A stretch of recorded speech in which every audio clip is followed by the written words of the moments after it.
Bueno, muy bien. Eh, bueno, el parcial arrancaba con una pequeña introducción sobre la enzima en cuestión, eh, que es una proteasa alcalina, bueno, que la mayor parte de las cosas del parcial están sacadas de una publicación científica que tiene la referencia al final del examen.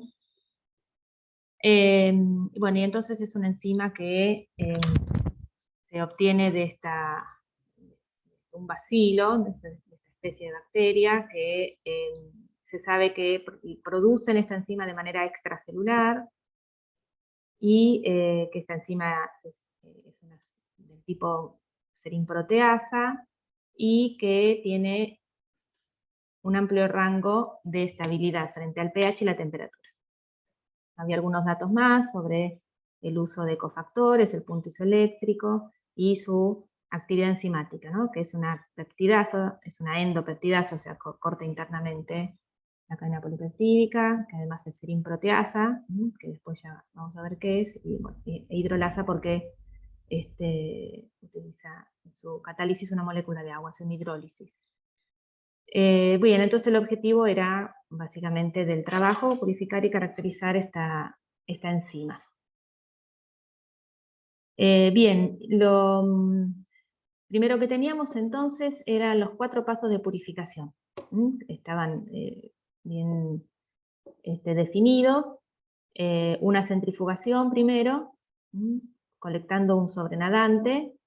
¿Sí? Esto es así porque recuerden que la enzima se produce de manera extracelular, por eso el cultivo de la bacteria simplemente se centrifuga, vieron que acá no hay lisis, no se rompe la célula, porque digamos, esto es como lo mejor para cuando se quiere purificar algo, porque no hay que lisar y no hay que tener todo ese material intracelular y restos de pared, de bacteriana y todas estas cosas que molestan. Bueno, entonces el cultivo se centrifugaba y nos quedábamos con un sobrenadante de 100 mililitros. Ese sobrenadante se precipitaba y el pellet se resuspendía en 15 mililitros de buffer carbonato bicarbonato, pH 10,5, que es el buffer que básicamente se usa en todos los pasos.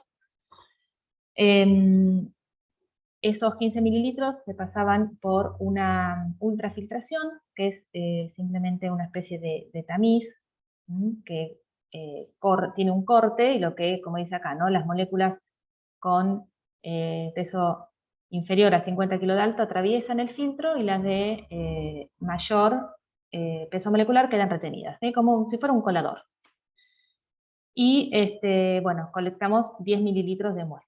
Y finalmente esos 10 mililitros se pasan en una columna de exclusión molecular, equilibradas siempre con el mismo buffer, y bueno, se colectan fracciones de 5 mililitros, observando actividad enzimática en 8 fracciones, con lo cual esas 8 fracciones se juntan, y por eso el volumen de esta etapa termina siendo de 40 mililitros y no de 5, porque juntamos 8 fracciones.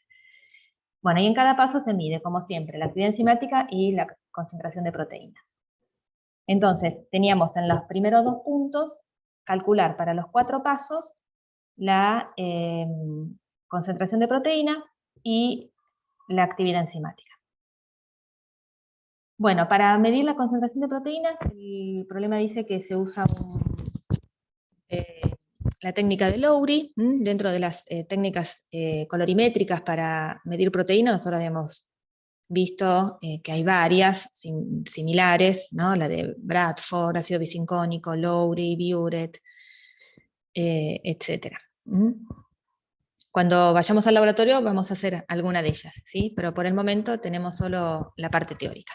Bueno, entonces el procedimiento para medir proteínas era 50 microlitros de la muestra, ¿no? de cada uno de los pasos, 400 de un reactivo, 50 de otro. Esto nos da un volumen de reacción de 500 microlitros, y de ahí luego tomábamos una alícuota de 100 microlitros para medir la absorbancia. Y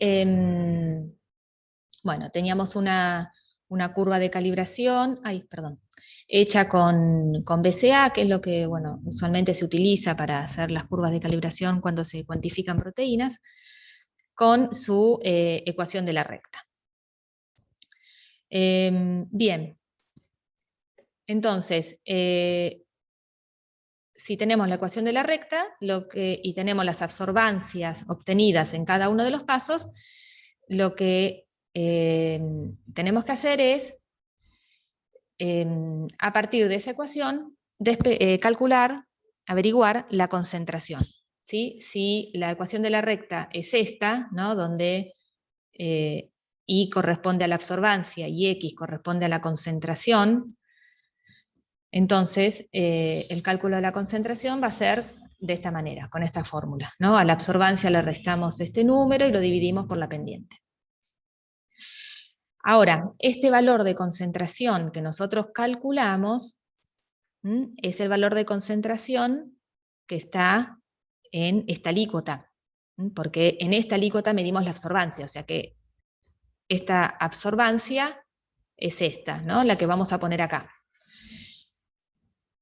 Entonces, la concentración en esta alícuota es la misma que la concentración en el volumen de reacción, porque recordemos que al tomar una alícuota las concentraciones no cambian.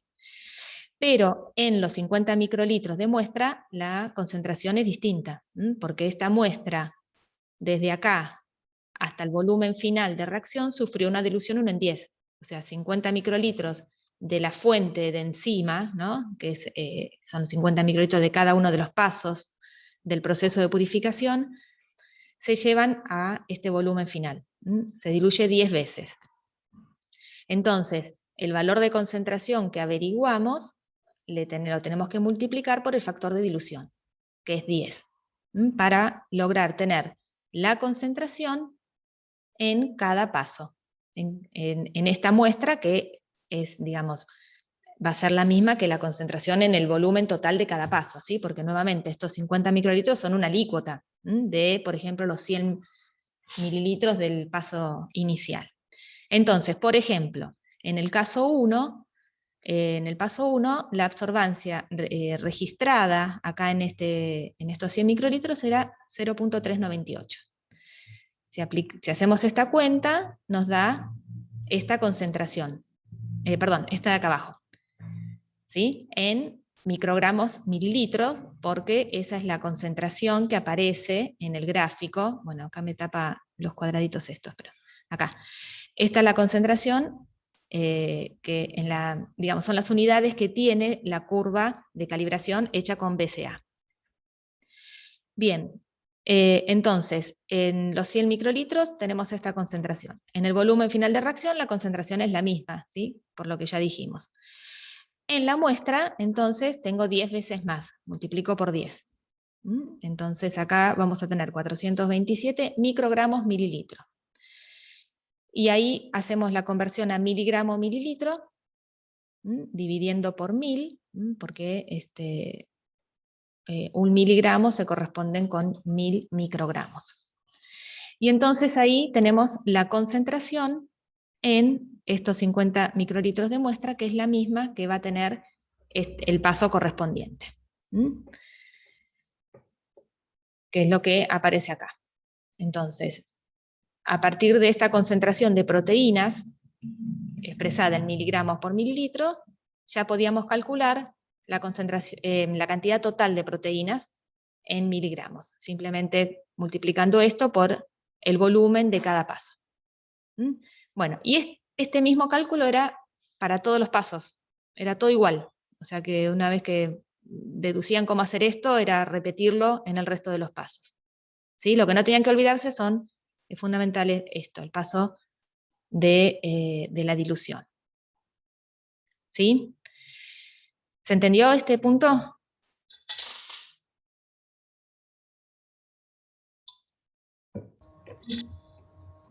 ¿Sí? ¿Lo hicieron así más o menos?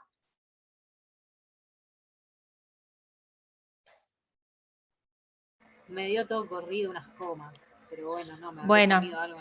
algún error de cálculo, pero si lo importante es que el procedimiento esté bien, ¿sí? O sea, que hayan aplicado la ecuación de la recta y que hayan aplicado el factor de dilución. Bueno, este era uno de los ejemplos de problemas de espectrofotometría que estuvimos viendo, ¿no? Era una de las posibilidades. Y la otra, el otro tipo de problemas que también habíamos visto bastante en la guía, era cuando tenemos un testigo, que es lo que tenían que aplicar en el caso de la medición de la actividad enzimática. Donde el problema les decía que 1 mililitro de enzima se mezclan con 1 mililitro de sustrato, se incuba 1 minuto, se frena la reacción con 2 mililitros de tricloroacético, y sobre este volumen final de 4 mililitros se tomaba de vuelta una alícuota de 1 mililitro y se medía la absorbancia. Entonces, nuevamente acá, la fuente de enzima sufre una dilución 1 en 4, porque ponemos 1 mililitro de enzima y terminamos con un volumen final de 4 mililitros. Profe, ¿podría volver a la diapo anterior? Si no molestia, perdón. Sí. No, era para ver el cuadro nada. Listo. Gracias. Sí, por nada. Bueno, entonces, y el problema también nos decía que el concepto de unidad, ¿sí? La cantidad de enzima que genera 1 miligramo de producto por minuto a este pH y a esta temperatura. Como la reacción acá ocurre 1 minuto, ya como que del tiempo medio que nos olvidamos. Bueno, entonces, un testigo con una concentración conocida en este procedimiento tuvo una absorbancia de 0,15. O sea que, en este caso, para averiguar la cantidad de producto que se genera por minuto, vamos a aplicar estas proporcionalidades que habíamos visto, ¿sí? Entonces, si nosotros planteamos esto, vamos a calcular la concentración de la muestra como la absorbancia de la muestra, por la concentración del testigo sobre la absorbancia del testigo. Y esto, reemplazando por estos valores, nos daba esta cuenta directamente, ¿no? La absorbancia por 1000. Entonces, nuevamente a este valor lo tenemos que multiplicar por 4 porque teníamos un factor de dilución acá, ¿sí? Entonces, estas eran las absorbancias que les daba el problema. Aplicando esta cuenta, que es simplemente multiplicar por 1000, sacábamos las unidades por mililitro en el tubo de reacción, o sea, las unidades por mililitro en este punto, en esta alícuota, que van a ser las mismas que en el tubo de reacción, nuevamente, al ser una alícuota. Y entonces estas unidades por mililitro ahora las multiplicamos por 4 para llegar a la muestra. Y ahí tenemos las unidades por mililitro en cada muestra, que nuevamente, como 1 mililitro de enzima es una alícuota del volumen total de cada paso, la concentración se mantiene. Bueno, y entonces, estas son las unidades por mililitro, y nuevamente, multiplicando por el volumen, tenemos las unidades totales. ¿Sí? Y teniendo esos dos cuadritos, entonces ya teníamos como completo el cuadro de purificación, ¿sí? Yo les había como recortado las dos partes del cuadro para llegar a las unidades totales, y en el otro a la parte de proteínas. Entonces, sí. ¿No hay que tener en cuenta los 5 minutos? No, yo flashé y tuve en cuenta los primeros. En el enunciado decía que se dejaban 5 minutos. Se deja reaccionar 1 minuto. Sí, pero no sé por qué tuve en cuenta la preincubación. No, claro, la preincubación esto está tomado tal cual del paper. No, es porque el sustrato se tiene que llevar a temperatura. Entonces, como es una temperatura que no es la temperatura ambiente, tenés que darle un tiempito para que llegue a los 55 grados de manera homogénea. Claro, yo ¿Sí? Por eso, flashé. claro, decía preincubado a 55 grados por 5 minutos. Sí, que vos estás en 5 minutos, en 1 minuto, ¿cuánto es? Como hacíamos en algunas prácticas, pero no sé, me confundí. No, Claro, sí, porque acá el tiempo de reacción lo decía acá, se dejó reaccionar 1 minuto, o sea, la mezcla de enzima con el sustrato. Bueno, entonces una vez que ya tenían las unidades totales, las proteínas totales, podían calcular la actividad específica y el problema les daba todo el rendimiento y pureza, o sea que podían como que verificar, corregir que los cálculos estuvieran bien. ¿Sí? ¿Se entendió lo de actividad?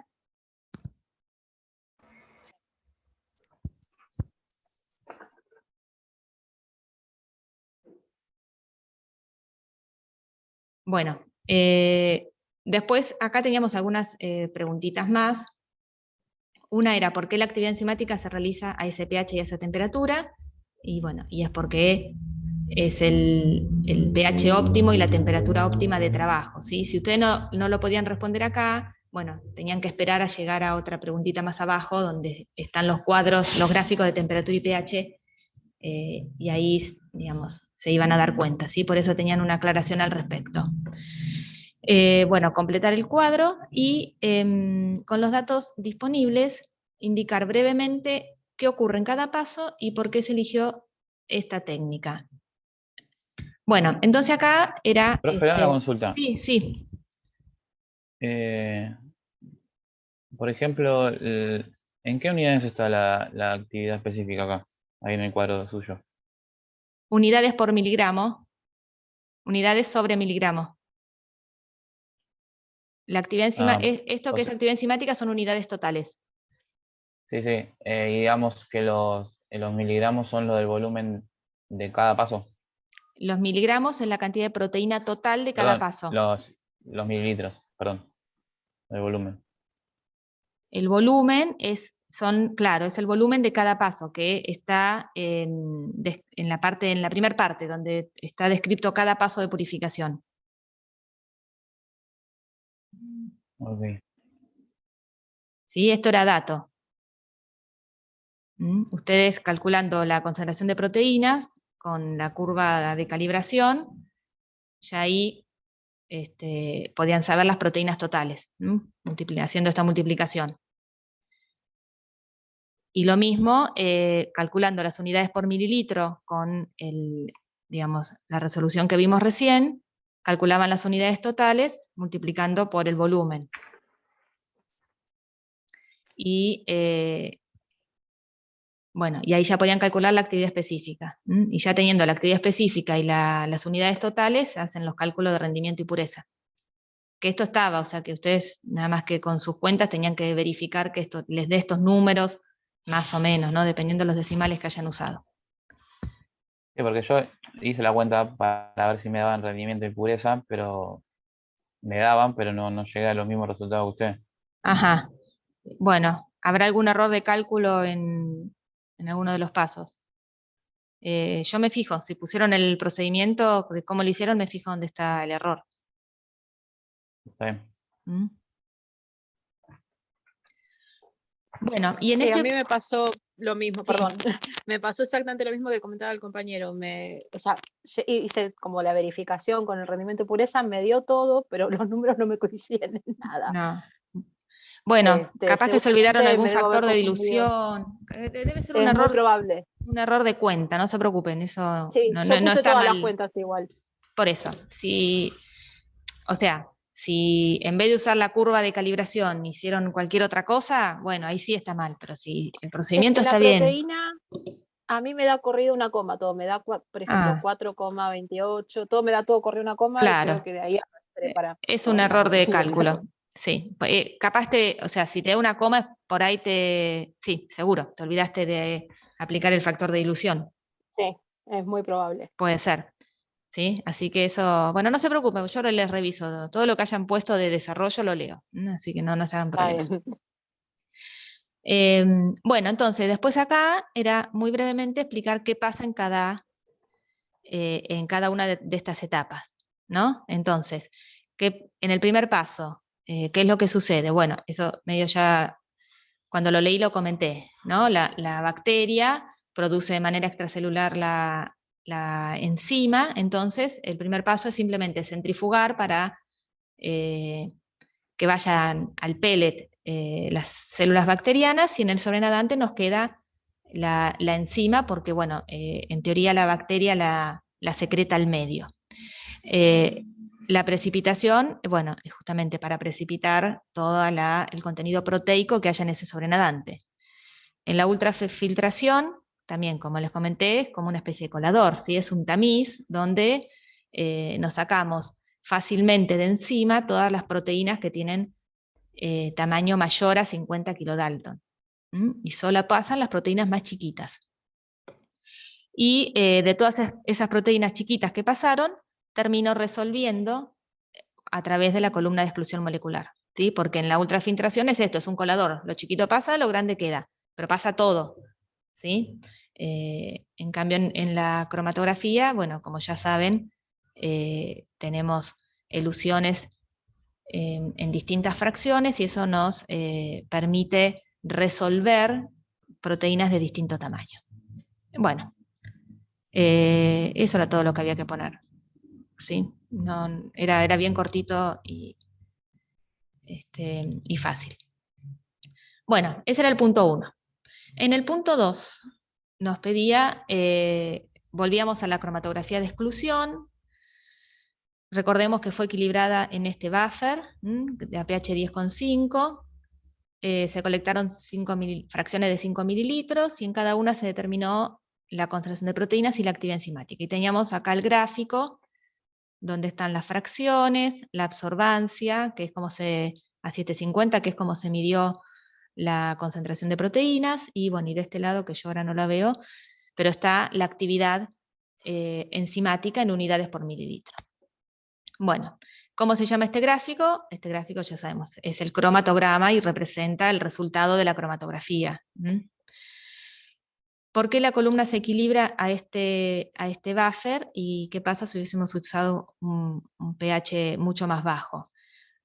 Bueno, se hace a este pH porque este es el pH óptimo de trabajo de la enzima, y si en cada fracción queremos medir actividad enzimática, bueno, luego tenemos que tener esas fracciones en condiciones óptimas para la enzima, porque si no, ¿qué es lo que hubiese pasado? Si lo hacemos a pH 5, proteína voy a medir, pero difícilmente tenga un pico con actividad enzimática, porque en ninguna fracción quizás logro medir actividad enzimática, no porque no esté la enzima, sino porque las condiciones del medio hacen que esté inhibida o que su actividad sea nula.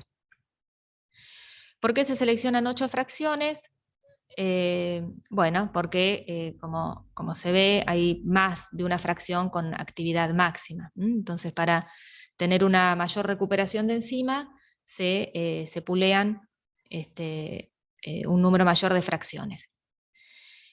Bueno, y en esta cromatografía, ¿cuál es? El buffer de siembra, el buffer de elusión, que recordemos que la elusión en la cromatografía de exclusión es isocrática, o sea, se usa el mismo buffer.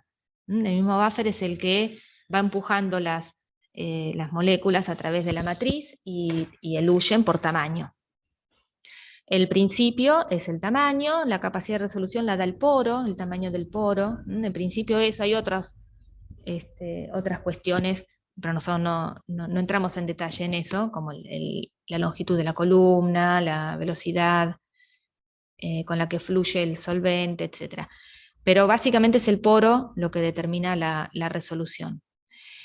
¿Cuál es la utilidad en un proceso de purificación? Bueno, una columna de exclusión molecular en un proceso de purificación la usamos para tratar de purificar, tratar de eliminar proteínas contaminantes que tienen peso molecular distinto a la proteína de interés.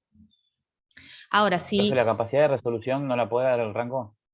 Sí, es eso, el rango que dice la columna, listo. que digamos. Porque dice poro, yo No, un poco pero bueno, pero- ese rango está definido por el poro que tiene la matriz. listo. Es lo mismo, ¿sí? Bueno, pero ¿qué pasa? A veces las columnas de exclusión molecular las usamos con proteínas puras, ¿sí? ¿Y qué utilidad tiene? En ese caso, bueno, como vimos varios problemas, poder calcular el peso molecular usando proteínas calibradoras, ¿sí? ¿Se acuerdan que estas columnas las vimos en estos dos casos, o para purificar o para estimar el peso molecular? Bien, ¿dudas del punto 2?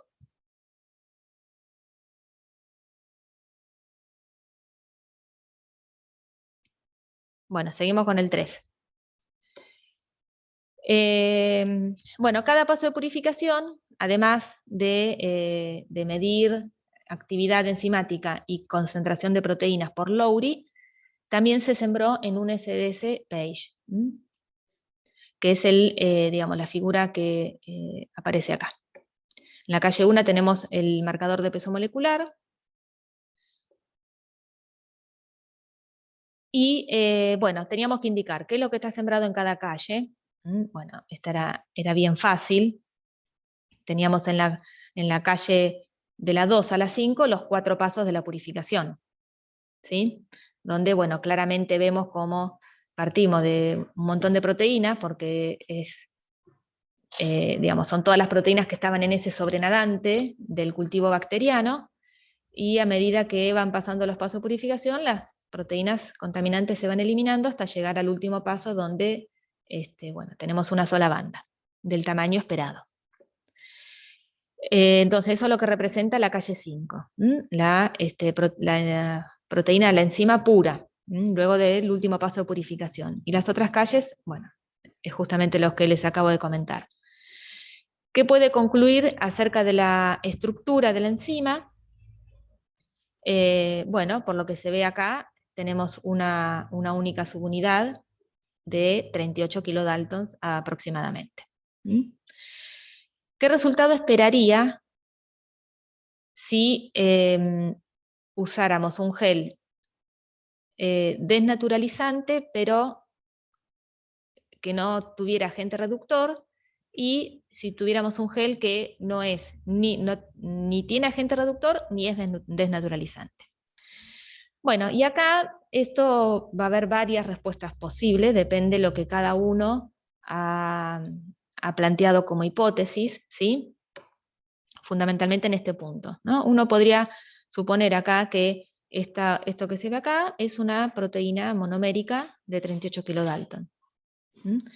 También uno podría pensar que como este gel es desnaturalizante y reductor, yo podría tener 2 subunidades del mismo tamaño, o 3 del mismo tamaño, que en estas condiciones se desarman, ya sea que tuvieran interactuando por enlaces no covalentes, como a través de puentes disulfuro. En estas condiciones esas subunidades se separarían y yo vería una única banda correspondiente al peso molecular, ya que sería el mismo para todas las subunidades.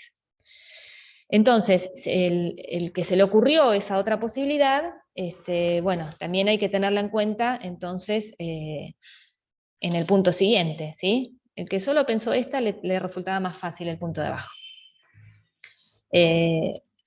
Bien, entonces, las opciones podrían haber sido estas, ¿no? Una única subunidad, 2 o 3, ¿no? Yo puse 2 como ejemplo, que estaban interaccionando por uniones no covalentes, o 2 interaccionando por puentes disulfuro.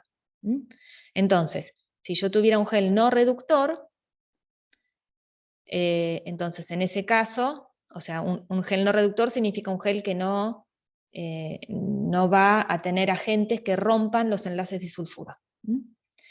En este caso veo una banda de 38 siempre, acá también, porque este gel sigue siendo desnaturalizante, o sea que estos enlaces se rompen, pero si las dos subunidades hubiesen estado unidas por puente disulfuro, al no tener agente reductor, permanecerían juntas y vería una banda de mayor tamaño.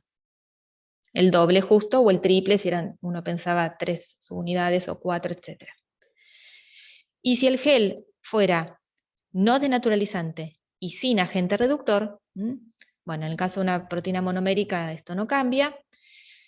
Acá podría, entonces no vería una banda de 38 porque esto permanecería unido, vería una banda de 76 y lo mismo en este caso. ¿Sí?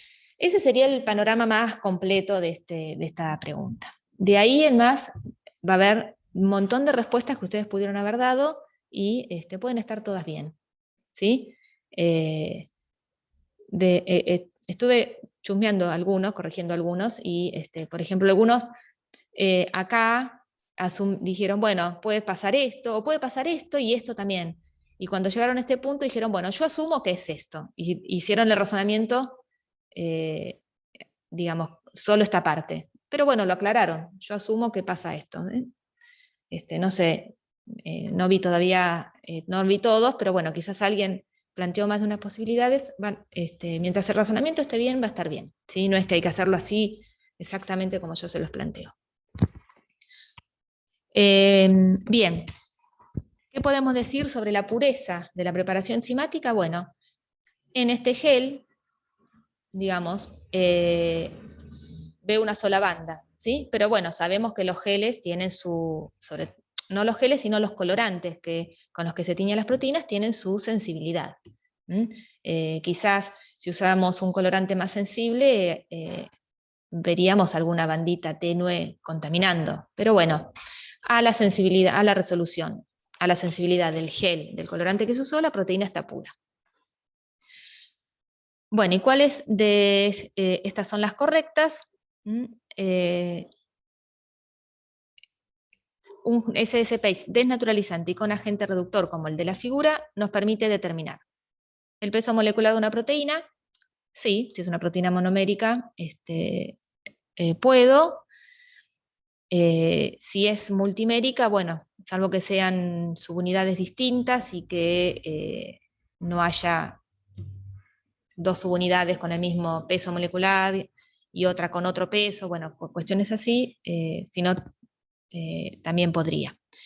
La carga neta, no, ya sabemos que todo SDS-PACE, el SS recubre completamente la proteína de cargas negativas, así que la carga propia de la proteína queda totalmente enmascarada, desaparece. La presencia de subunidades también me permite, se puede evidenciar con esta técnica. La presencia de hidratos de carbono no, de enlaces disulfuro intracatenarios tampoco, sí los intercatenarios, ¿sí? Entre cadenas o entre subunidades. Bueno, y eso era todo lo del ejercicio 3. ¿Se entendió? ¿Hay alguna duda? Sí. La presencia de hidratos de carbono, si nosotros podemos ver que hay algún contaminante, ¿no puede ser eso? ¿No puede ser un hidrato de carbono? En uno de los ejercicios lo habíamos visto. Sí, pero en ese ejercicio lo que había es, tenías en una calle o en una corrida la proteína, y en otra corrida la proteína había sido tratada con una enzima que corta los hidratos de carbono, una endoglicosidasa, que los elimina. Entonces, como los hidratos de carbono tienen un peso molecular sustancial, entonces había una diferencia de tamaño. Pero recordemos que, digamos, en un gel vos evidenciás que hay proteína, no hay porque lo teñís, y el colorante tiñe proteínas. O sea que si eventualmente tenés algún hidrato de carbono en el gel, el colorante no lo va a evidenciar. ¿Sí? Está bien. Bien, seguimos. El punto 4. Bueno, si luego de la exclusión molecular quisiéramos agregar un paso mediante una columna de intercambio iónico, teníamos que indicar todas las condiciones de esa cromatografía. Entonces, ahí sí teníamos que volver al enunciado que nos decía que el punto isoeléctrico de esta enzima es 6,56. Recordar estos gráficos. Y entonces, si la actividad enzimática es máxima a pH 10,5 y el punto isoeléctrico está en 5,6, estaría por acá en el medio más o menos, bueno, al pH que tengo que trabajar, que es en el que la enzima tiene máxima actividad, la enzima tiene carga negativa. Por lo tanto, tenemos que ir por una columna de intercambio aniónico. El buffer de equilibrio de la columna y de siembra tiene que ser 10,5, ¿sí? El buffer de elusión, bueno, tendría que ser o un pH cercano al punto isoeléctrico, sería lo óptimo, ¿sí? Pero bueno, hay que tener en cuenta que después sería quizás difícil medir la actividad enzimática, pero para eluir tendríamos que bueno, llevar el pH a un punto en el que la proteína pierda la carga. Las mediciones que realizamos siempre, ¿no? Proteína y actividad enzimática. Y el criterio de selección, bueno, como siempre, que haya presencia de proteína y que haya actividad enzimática en el pico, ¿sí? Entonces el cromatograma esperado sería, bueno, una cosa así, a mí me salió recontra feo, pero bueno, sería, uno ve quizás varios picos de proteínas, pero un pico único que se superpone con la actividad enzimática. ¿Sí? ¿Se entendió dudas? Este era como bien fácil.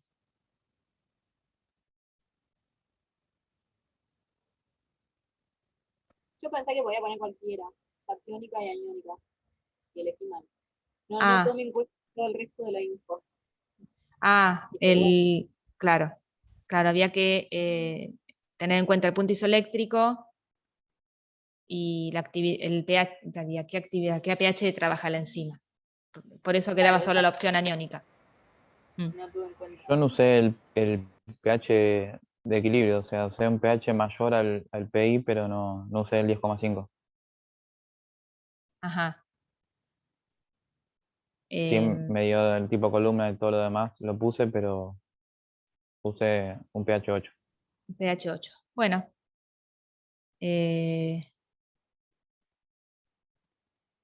Bueno, en realidad, digamos,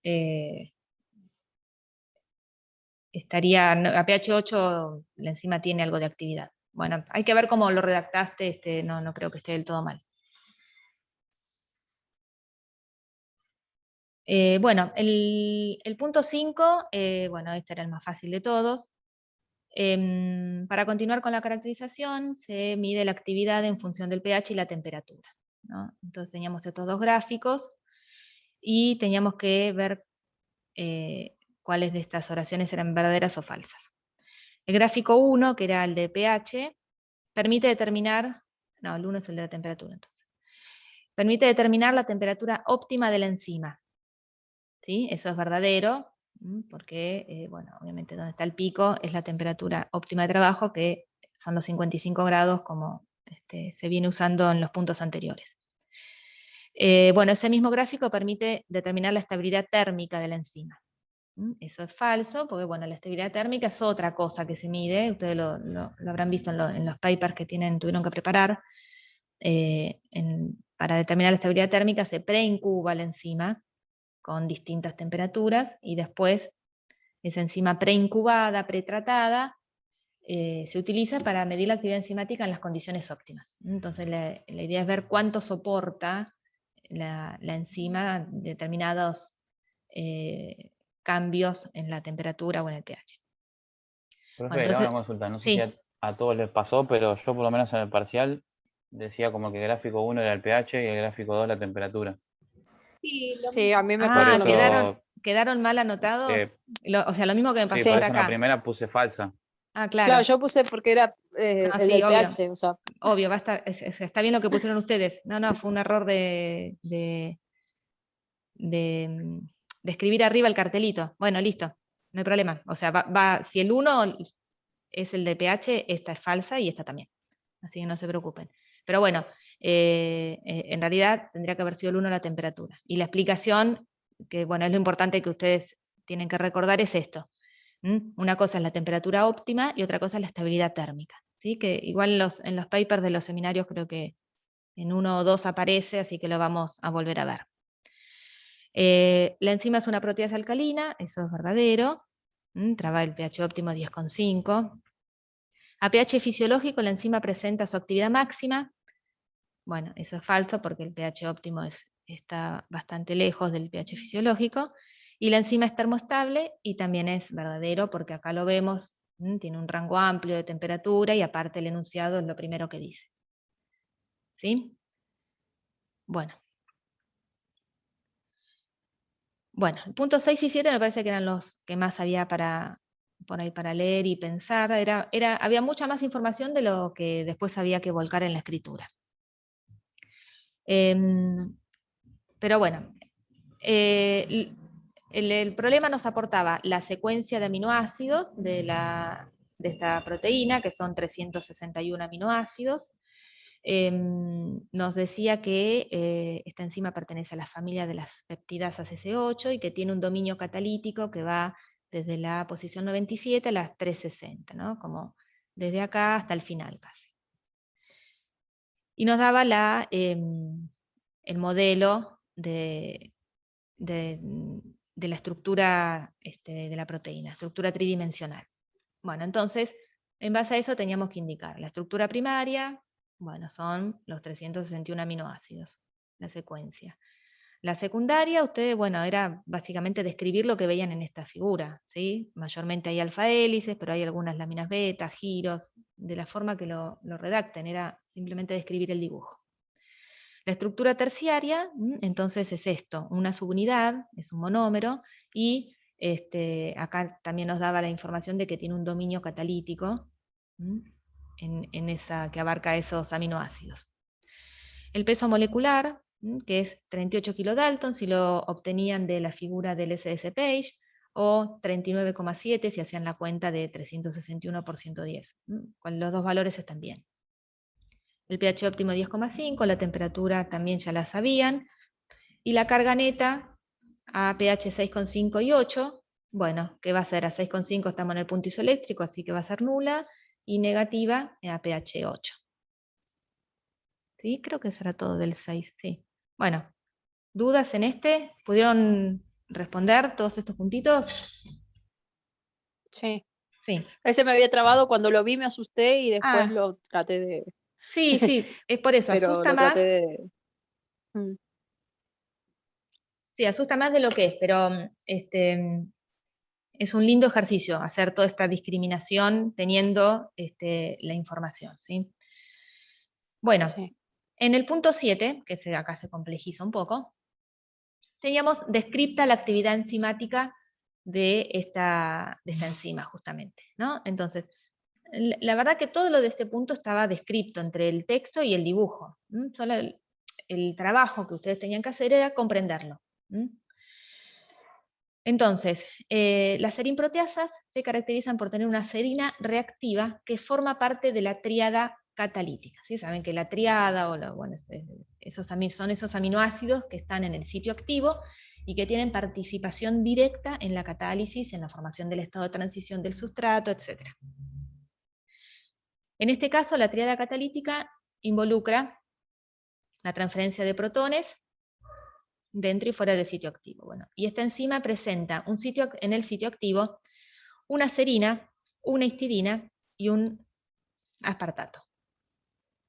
Y esas posiciones, bueno, son estas, ¿no? Estaban marcadas también en la secuencia lineal, para que vean que no están contiguas, ¿sí? Están, bueno, como suele ocurrir, ¿no? Separadas distantes en la secuencia lineal de aminoácidos, en la estructura primaria.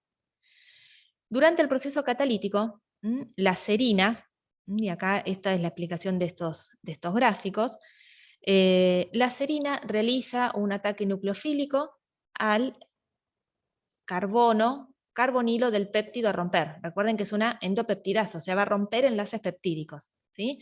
Entonces, acá en este color medio violetita tienen representado el enlace peptídico, entre, acá está el amino y el carbonilo. Entonces, la serina ataca el enlace del péptido a romper, que por supuesto representa el sustrato de la enzima, y este ataque genera, bueno, primero se genera un intermediario, tetaédrico, hay una transferencia de un grupo acilo hacia la enzima de manera transitoria, ¿sí? ¿Se acuerdan que el sustrato interacciona en el sitio activo por uniones no covalentes, pero hablamos de que a veces hay enlaces covalentes transitorios? Este es un ejemplo de eso. Este grupo acilo, una vez que ya el enlace peptídico se rompió, ¿sí? Y el péptido quedó dividido en dos, bueno, la parte acil queda unida transitoriamente a la enzima. Y entonces cuando ingresa una molécula de agua, se produce la liberación del grupo amino. Se genera un nuevo intermediario y finalmente se libera el grupo carbonilo y volvemos a tener la enzima activa, ¿sí? Entonces, este era el mecanismo, es una serin-proteasa, porque la serina es la que hace el ataque al enlace peptídico, es una proteasa porque rompe, una endopeptidasa, ¿no? Rompe un enlace peptídico internamente, ¿no? Desde los extremos de la proteína, y es hidrolasa porque, bueno, la molécula de agua está interviniendo en esta ruptura. Bueno, y acá también teníamos la posición de esta tríada catalítica, que fíjense, están conformando el sitio activo, siendo que, como vimos en la secuencia de aminoácidos, estaban bastante dispersos, ¿no? Uno en el 124, 154 y en la posición 300. Bueno, entonces, habiendo leído y comprendido eso, teníamos que responder. Indicar brevemente cómo interviene cada aminoácido de la tríada catalítica en la formación del estado de transición, ¿sí? ¿Cuál es el estado de transición? Estos procedimientos, ¿no? Cuando ocurren, el sustrato alcanza ese estado de activación y se generan todas estas uniones e intermediarios en el sitio activo. Entonces, ¿qué es lo que ocurre? Bueno, la serina es la que hace el ataque nucleofílico. La histidina interactúa con el sustrato, si miramos los dibujitos, la serina interactúa con el sustrato y es la que va a ceder y aceptar protones durante el proceso. Y el aspartato está acá para estabilizar a la histidina, ¿sí? Que está, digamos, está marcado acá en el gráfico. Esa carga negativa estabiliza a este aminoácido, que a su vez está interaccionando con el sustrato. ¿Cuál es la importancia del correcto plegamiento? Bueno, como saben, ¿sí? La formación correcta del sitio activo y que esos tres aminoácidos se ubiquen así, que estén cerca, que cuando entra el sustrato, la serina lo va a atacar, pero la histidina tiene que estar lo suficientemente cerca como para interaccionar con este grupo, y el aspartato tiene que estar cerca de la histidina para estabilizarla, ¿sí? O sea que esto es lo que venimos hablando siempre, ¿no? Estos tres aminoácidos, si bien pueden estar dispersos, separados en la secuencia primaria, el plegamiento tiene que ser el correcto, porque si no, el sitio activo no se conforma correctamente y esos aminoácidos no se ubican en el lugar que tienen que estar, y eso obviamente afecta la actividad enzimática. Bueno, ¿y por qué el sitio activo es de carácter, si siempre decimos, ¿no? Que el sitio activo es de carácter no polar? Bueno, esta tríada catalítica tiene 3 aminoácidos polares, ¿sí? Y es porque, bueno, son requeridos para el tipo de reacción. Cuando la enzima está sin el sustrato, los 3 se estabilizan entre sí, que es como aparece acá en la enzima activa, ¿sí? Fíjense cómo los grupos polares de los 3 están interaccionando entre sí en este sitio activo que seguramente tiene carácter no polar, salvo por estos 3 aminoácidos. ¿Sí? ¿Se entendió esto? ¿Les pareció muy difícil este punto? Era como el más difícil del parcial. Sí, yo ahora lo entendí. La verdad es que me estaba mirando lo que hice y no lo hice bien, pero estaba muy cansada ya, o sea, particularmente, y esto es muy personal, ¿no? Tuve una Ajá, semana muy difícil y ya tenía la cabeza como re quemada con la primer parte del parcial. ok. Pero bueno, creo que hasta ahí más, o sea, ahora lo entendí bien. Bueno, bien, bien. Eso Lo lo, que hice no más estaba allá bien. de que, bueno, obviamente, digamos, uno quiere hacerlo bien en el parcial, pero para mí lo importante es Claro, que lógico. de última lo entiendan, ¿sí? Porque Sí, es la sí. parte más Sí, rica, ¿viste? ahora lo Poder. entendí. Bueno, genial, genial.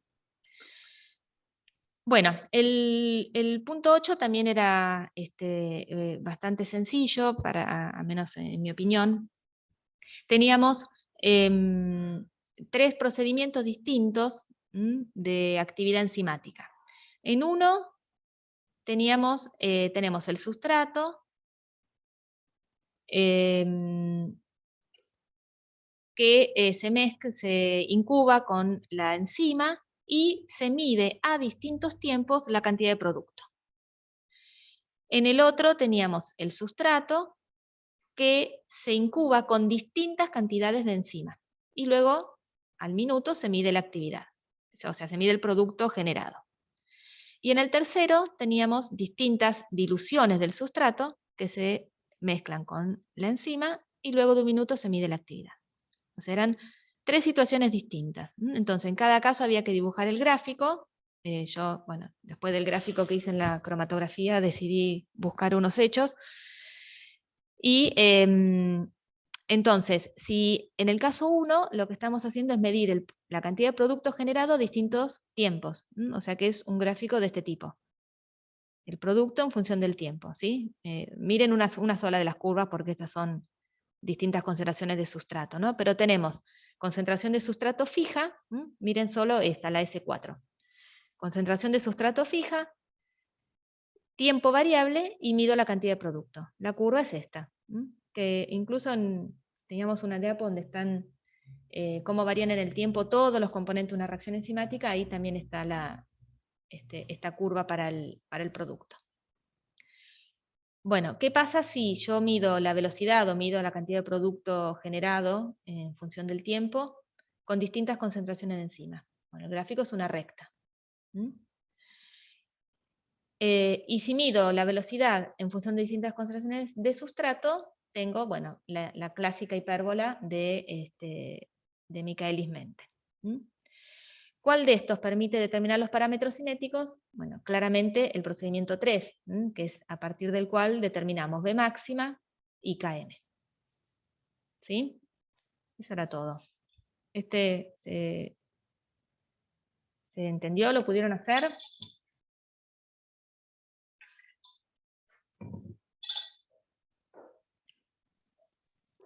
Sí, pero yo lo hice mal.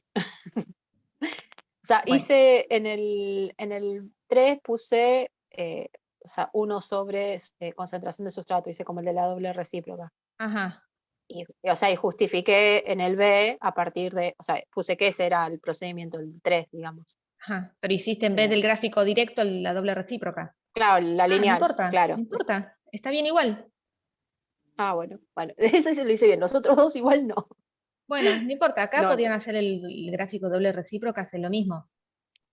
claro, No hay problema. Lo importante es que acá hicieran o la hipérbola o la recta en las dobles recíprocas y que reconocieran que este es el gráfico donde sacamos los parámetros. ¿Sí? claro, De sí, sí, eso velocidad en sí, y función después de lo puse en el concentración de B. sustrato. Bien, perfecto. Bueno, y el último punto, teníamos una situación de una posible sustancia que se quería usar como estabilizante, ¿no?, en el producto final que lleva esta enzima, y que, bueno, se sospecha que es un inhibidor. Entonces se hacen los ensayos de actividad enzimática con distintas concentraciones de este supuesto inhibidor, o sea, sin inhibidor y con 2 concentraciones, y se obtienen, bueno, estos gráficos con estos valores de alfa.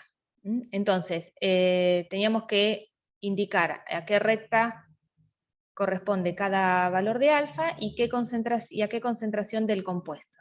¿Sí? Entonces recordemos que, por acá está el valor de alfa lo calculamos siempre de esta manera. Entonces, conociendo la concentración del inhibidor, podíamos asignar, cuando, digamos, la condición en la que no hay inhibidor se corresponde con un alfa de 1. Cuando alfa vale 2 es la concentración menor de inhibidor, y cuando vale 4 era la concentración mayor. Y bueno, teníamos que decidir qué tipo de inhibición era, y entonces es una inhibición incompetitiva por el tipo de rectas, ¿no? Cuando teníamos las rectas paralelas, entonces la inhibición era incompetitiva. ¿Y qué más? Bueno, y las curvas, las rectas, bueno, recordemos, la C era sin inhibidor, y bueno, a medida que nos desplazamos para allá, va aumentando la concentración de inhibidor. ¿Sí? Esto con el archivo donde teníamos ese archivo resumen de todas las inhibiciones, lo podían resolver. Bueno, ¿cómo se modifican los valores de B máxima y Km en cada caso? Bueno, cuando alfa vale 2, entonces tanto B máxima como Km se dividen por ese factor, y cuando alfa vale 4, los dos se dividen por ese factor 4.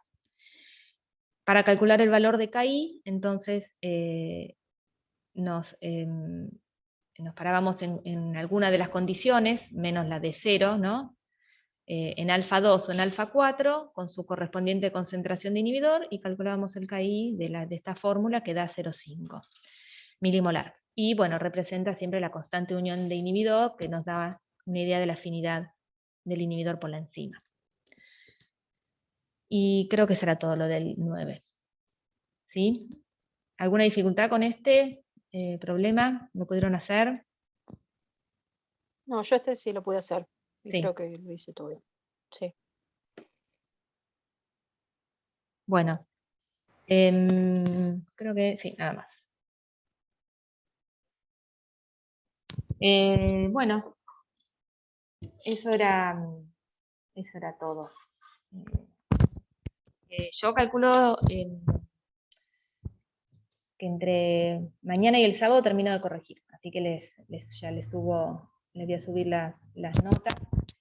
El parcial vieron que tiene muchos puntitos, así que eso ayuda, porque ya van a ver cuando les mande la retroalimentación, está todo desglosado, el punto 1A, B, C, D, entonces, aunque en algunos puntos no lo hayan podido resolver, en el global no les afecta, o sea, no es que no les afecte, sino que pueden aprobarlo de todas maneras.